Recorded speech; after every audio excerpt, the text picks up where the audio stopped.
Right now, you're making a decision, but it's not yours. Someone else planted it in your head years ago, and you think it's wisdom. They called it being realistic, being responsible, being good. But watch what happens when you trace any major failure in your life back to its root. You'll find the same pattern, the same mental cage, and the same people who benefit from keeping you there. They didn't use force, they used something far more elegant. They trained your own mind to sabotage you, to make you feel guilty for wanting more, to make you small and call it humility. Nietzsche saw this coming. He called it the slave morality, the genius way the weak control the strong by making strength feel like sin. But here's what they never told you. The cage has a door. It's been open the whole time. You just couldn't see it because they trained you to look away.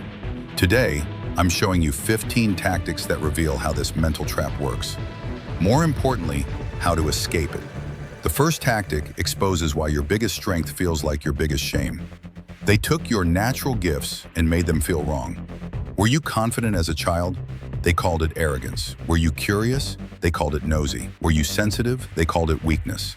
This is the shame inversion, making your strengths feel like flaws so you'd spend your life apologizing for who you are. Watch any successful person closely. They're using the exact traits that someone once tried to shame out of them. The aggressive CEO? Someone once called them bossy. The innovative artist? Someone once called them weird. The difference? They stopped believing the shame. Here's how to reverse it. List 3 things about yourself that you've been taught to hide. Your intensity, your ambition, your need for control. Now ask yourself, who benefits when you suppress these? The answer reveals who's been keeping you small. Tomorrow, use one of these shameful traits deliberately. Watch how the world responds differently when you own it instead of hide it. Some will be threatened. Good. That tells you who needs you weak. Every time someone told you to be grateful for what you have, they were programming you to stop reaching. This isn't about gratitude, it's about sedation. Jung called it the comfort that kills. They want you satisfied with crumbs while they feast. Think about the last time you expressed a big dream. Someone said, be realistic, right? Or reminded you how lucky you already are. That's not wisdom. That's fear dressed up as care. They're not protecting you from disappointment. They're protecting themselves from your success. The test is simple. Share a small goal with someone. If they immediately list obstacles, they're part of the conspiracy. Not consciously, most don't know they're doing it. They're just passing on the same poison they swallowed. Your new response when someone says be realistic? I am being realistic about what I'm capable of. Then watch their face. You'll see the exact moment they realize you're leaving them behind. You've been wired to feel guilty for winning, for having more, for being more. This programming runs deep. It started before you could speak. Every time you got something, your sibling didn't. Every time you succeeded where a friend failed, someone taught you that your joy was someone else's pain. This is the guilt grid. It's invisible but everywhere. It activates the moment you start to rise. Suddenly you feel bad for leaving others behind, for outgrowing relationships, for wanting what they can't have. Schopenhauer called this the most elegant prison, one built from your own conscience. Here's the truth they hid from you. Your success doesn't steal from others. Your happiness doesn't cause their sadness. That's the lie that keeps everyone small. The same people who make you feel guilty for rising would take your place in a heartbeat. Test this tomorrow. Celebrate something publicly. Watch who can't simply be happy for you, who immediately shares their own struggle, who reminds you others have it worse. These people are unconscious agents of the guilt grid. They're not evil, they're infected, and they're trying to infect you. They gave you a rigged scoreboard, made you measure your beginning against someone else's middle, your struggle against someone else's highlight reel. Then they acted surprised when you felt behind. This isn't motivation, it's calculated demoralization. But here's what Machiavelli understood. The comparison game only works if you play by their rules. If you measure what they tell you to measure, money, status, beauty, things where the house always wins because the house sets the standards. Create your own metrics. How much truth can you speak? How much fear can you face? How many people can you free from their own mental prisons? Suddenly you're not behind, you're playing a different game entirely, one where the old winners don't even qualify to compete. When someone asks how you measure success now, tell them the truth. Watch them scramble to understand metrics that can't be faked, bought, or inherited. That's when you know you're free from their scoreboard. Hold that feeling, because what comes next explains why they need you to play their game. You have so much potential. The most poisonous compliment ever invented. It keeps you waiting for permission to begin, for the perfect moment, for when you're ready. But potential is just another word for not yet. And not yet is another word for never. They love your potential because it's safe. Potential doesn't threaten anyone. Potential doesn't take up space. Potential is a check that never gets cashed. Freud knew this. Humans will choose familiar suffering over unfamiliar success every time. Here's the antidote. Stop talking about what you could do. Start doing it badly. Today, with what you have, where you are. Messy action murders potential. It forces you to become real, and real is what they're actually afraid of. Tomorrow, take one piece of your potential and make it actual. Start the business with $12, write the chapter in the worst prose imaginable. Have the conversation you're not ready for. Watch how quickly potential becomes irrelevant when you're already in motion. They weaponized humility against you, made you think staying small was spiritual, that wanting more was greedy, that confidence was pride before a fall. But notice who preaches humility the loudest. It's never the truly powerful. It's those who benefit from your bowing. Real humility isn't thinking less of yourself. It's thinking of yourself less because you're too busy building, creating, contributing. The false humility they taught you is just fear with a halo. It keeps you from claiming your space, speaking your truth, charging your worth. Test this. Next time someone calls you arrogant for knowing your value, ask them to define humility. Watch them struggle. They can't because they don't want humility from you. They want submission. And they've learned to make you give it voluntarily by calling it virtue. The moment you stop apologizing for your gifts is the moment you become dangerous. Not to society, to the system that needs you doubtful. Own one truth about yourself completely tomorrow. Say it without softening, without qualifying, without permission. They taught you everyone's opinion matters equally, that you need consensus before you move, that the group knows better than your gut. This is the democracy delusion. Death by committee, paralysis by poll, dreams murdered by majority vote. But watch any breakthrough in history. It came from someone who ignored the room, who trusted their vision over the crowd's comfort. Nietzsche called this the courage to be unliked, the willingness to be right before others are ready. You know that decision you're waiting to make? The one where you're collecting opinions like votes? Stop. The committee in your head is filled with voices that aren't even yours. They're echoes of everyone who ever played it safe and wants you to join them. Make one decision tomorrow without asking anyone, without explaining, without consensus. Feel the terror, then feel the power. That's what they were protecting you from, the weight of your own authority. This connects to something darker. They programmed you to expect failure. Not overtly, that would be too obvious. They did it through stories, through warnings, through their own fears dressed up as wisdom. Don't get your hopes up, prepare for disappointment, have a backup plan. Each phrase, a small curse. This is brilliant psychological warfare. If you expect failure, you'll create it. You'll hold back just enough to prove them right. You'll sabotage at the last moment because success would mean they were wrong. And being right matters more to the ego than being free. Here's what Jung discovered. Your unconscious mind doesn't know the difference between preparation and prophecy. When you prepare for failure, you're programming it. When everyone around you is preparing for your failure, you're swimming in their projections. Break the prophecy. Choose one area where you've been expecting to fail. Refuse to prepare for that failure. No backup plan, no safety net, no hedging. Act as if success is the only option. Watch how differently you move when failure isn't on the menu. They kept you so busy surviving that you never had time to question the system. 40 hours here, commute there, chores, bills, collapse, repeat. This isn't life. It's a hamster wheel designed to exhaust your revolutionary energy before you use it. Schopenhauer saw through this. He called it the daily grind that grinds down souls. You're so focused on the next task that you never look up to see the cage. So tired by evening that Netflix feels like freedom. So broke by design that dreaming feels dangerous.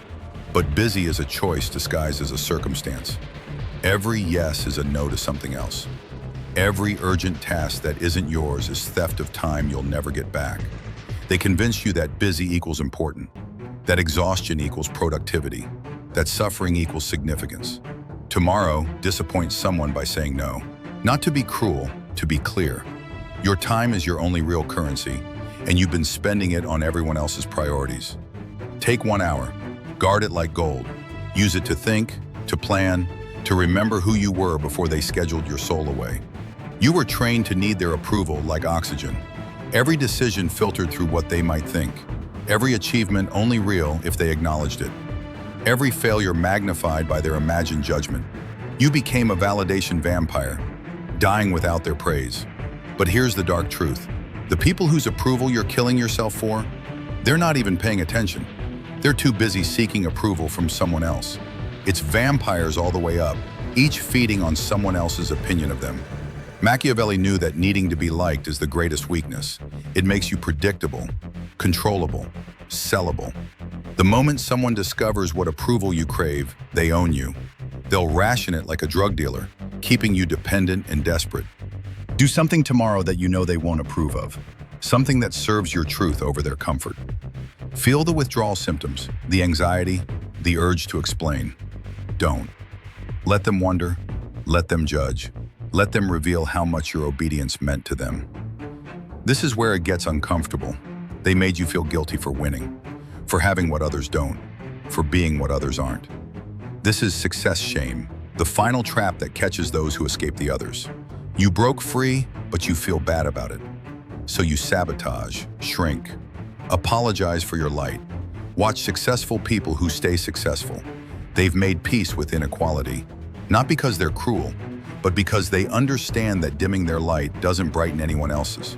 Your playing small doesn't help the weak. It just adds one more person to the ranks of the defeated. The programming says good people don't flaunt success. Good people minimize their achievements. Good people make others feel better about doing less. But this isn't goodness. It's a control mechanism. It keeps success feeling sinful, so you'll give it back. Own something you've been downplaying. Your income, your transformation, your escape from where you started.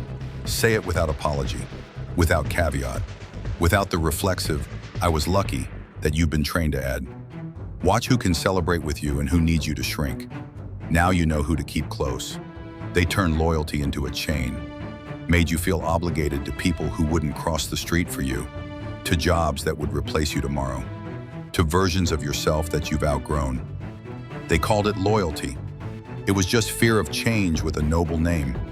Real loyalty goes both ways. But notice how often you're the only one being loyal. To friends who only call when they need something, to family who guilt you for growing, to a past that's allergic to your future. You're being loyal to ghosts while real life passes by. Nietzsche called this the heaviest weight, carrying others who refuse to walk. You think you're being noble, you're just being used. And they've convinced you that using you is your purpose, that suffering for others is love, that sacrifice is always sacred. List 3 things you're being loyal to that aren't being loyal to you. A relationship, a role, a routine. Choose one to release, not with anger, with clarity. Loyalty to your growth trumps loyalty to their comfort. Watch how quickly they find someone else to carry them. They convinced you that you need more credentials before you can start. Another degree, another certification, another expert's blessing. Meanwhile, people with half your knowledge are changing the world because they didn't wait for permission. This is expertise exile, keeping you studying instead of doing, preparing instead of performing, learning instead of leading. The real joke? The experts you're waiting to become got there by doing, not by waiting. Experience trumps expertise every time. You already know enough to help someone who knows less. You already have skills someone needs, but they taught you to hide your gifts until they're perfect, until some authority validates them, until you can't possibly fail, which means until never. Teach something tomorrow, anything, to anyone. Share a skill you're still learning. Solve a problem you're still figuring out. Charge for knowledge you think isn't worth charging for. Watch how much more you know than you thought when someone else needs what you have. They gave you their timeline and called it natural. Graduate by this age, marry by that age, achieve by another age. Then they acted concerned when your life didn't match their schedule. This is timeline terrorism, using time as a weapon to make you feel behind. But whose timeline is it? Who decided 30 was late for success? Who said 40 was too old to start over? Who wrote these rules? The same people who benefit from you following them. The same system that needs predictable life paths to create predictable workers. Freud understood that time anxiety is how they control you, make you rush into decisions, settle for less, panic about falling behind in a race you never signed up for. But what if you're not behind? What if you're exactly where you need to be to become who you're supposed to become? Burn their timeline. Write your own. Maybe you'll peak at 70. Maybe you'll find love at 50. Maybe you'll start your real career next year. Time isn't running out. Their control over your time is. And that terrifies them more than your success ever could. Here's the final truth they'll never tell you. The entire system is designed to keep you hoping instead of having, dreaming instead of doing, potentially powerful instead of actually dangerous. They don't fear your failure. They fear your success, because your success exposes their excuses. Every tactic I've shown you serves one purpose: to keep you in the prison of potential, where you're always about to break free, always almost ready, always one step away. But that step never comes because the prison is comfortable, familiar, safe. Jung called this the refusal of the call, the moment when you could become who you really are, but choose who you've always been instead.